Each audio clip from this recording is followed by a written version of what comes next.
muito obrigada por estar na nossa companhia. Estamos de volta para a segunda parte do debate Agrobiz e nesta edição discutimos o tema da competitividade. Connosco em estúdio temos 3 convidados, o professor Firmino Mucavel, agroeconomista, a doutora Marianita Dengo, economista, e o doutor Pedro Tomo, empreendedor na área agroalimentar. Dr. Pedro Tomo, na primeira parte do programa discutíamos o tema das barreiras e identificámos aqui algumas. Exato. No seu caso específico, que barreiras é que tem enfrentado e como é que as tem ultrapassado? Exato. Nós enfrentamos uma série de barreiras, algumas das quais já foram apresentadas pelo professor Firmino. Mas acesso à informação de mercado é um grande problema que qualquer empreendedor enfrenta.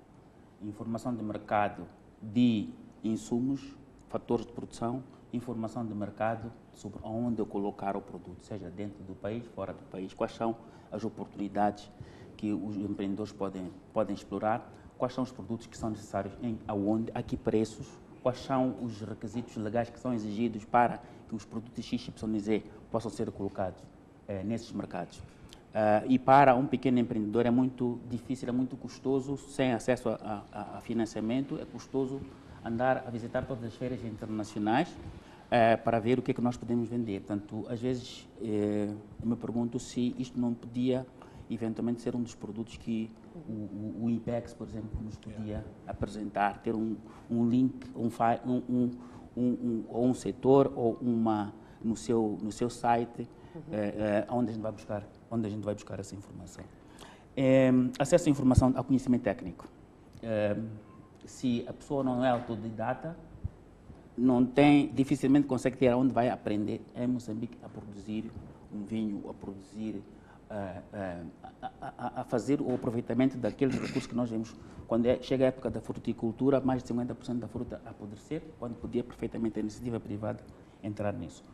Foi a questão da regulamentação. Efetivamente, eu trabalhando na produção de bebidas alcoólicas, sou taxado o mesmo que é taxada uma bebida alcoólica que é produzida fora. Nós pagamos 75% do custo de produção de cada garrafa. Cada garrafa de licor que eu vendo tem quase 50 meticais, 47 meticais, 50 centavos, é o custo que se paga do imposto de consumo específico. 75%. E já pagamos o imposto de consumo específico sobre a matéria-prima, sobre o próprio álcool que nós vamos comprar, já pagamos o imposto e quando vamos produzir o produto vamos pagar novamente 75%. Portanto, há questões aqui que nós efetivamente deviam ser vistas. Acesso ao financiamento.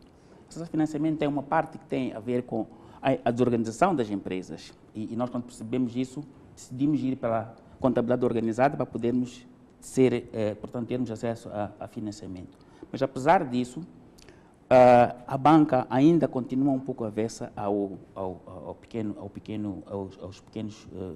pequenas empresas.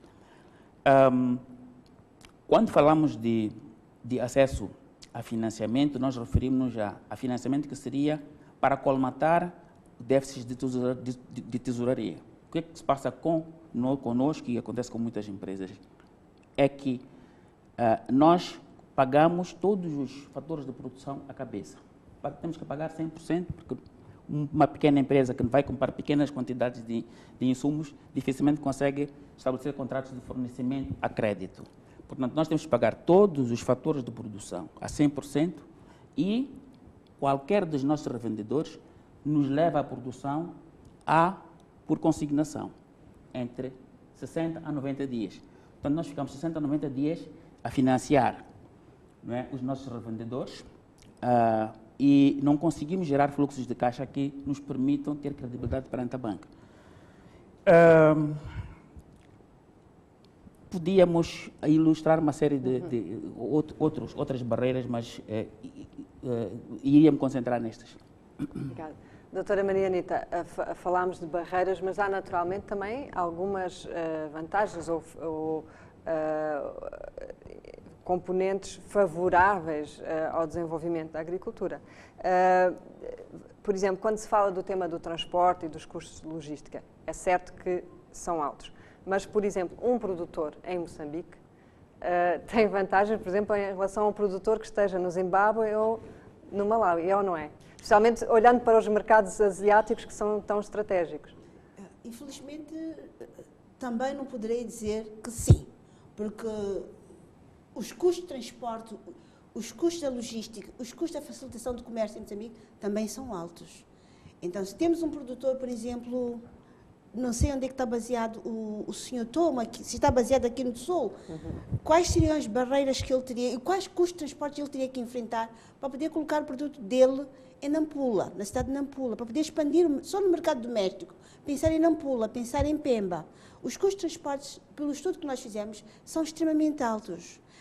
Temos custos de transporte, transportar per si, mas também tem todos os outros custos associados, as taxas, os scanners, tudo isso vai ajudando, portanto, ao custo do produto, que torna-se cada vez menos competitivo. Então, nessa ótica, realmente, os transportes continuam, os custos de transporte e de logística continuam sendo uma barreira, continua sendo uma área que tem que se olhar com muita atenção, sobretudo quando consideras que Moçambique é um país com 3.000 quilómetros de coastline, que dá esta questão de...